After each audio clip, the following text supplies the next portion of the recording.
Ministria Kineze e Tregtisë njoftoi se Kina do të mbajë qëndrimin e saj në luftën tregtare dhe tarifore me SBA-n dhe nëse është e nevojshme edhe do të luftojë dhe do ta bëjë këtë deri në fund. Megjithatë, qeveria kineze mbetet e hapur për negociata.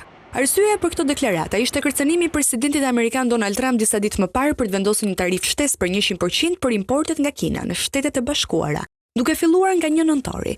Republika Popullore kishte njoftuar më parë kufizime të reja për eksportin e metaleve të rralla të tokës.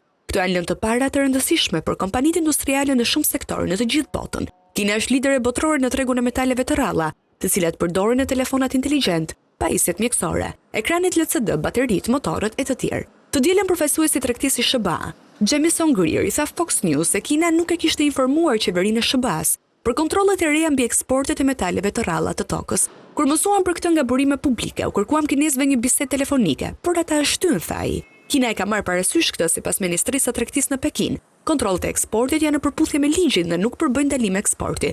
Megjithatë, kompanitë janë ankuar prekohës se procedurat e ndërlikuara të aplikimit zgjasin javë dhe muaj, pas një garanci se miratimi do të jepet përfundimisht. Pekini deklaroi gjithashtu se SBA nuk munden që nga njëra anë të kërkojnë negociata dhe nga ana tjetër të kërcënojnë me kufizime të reja.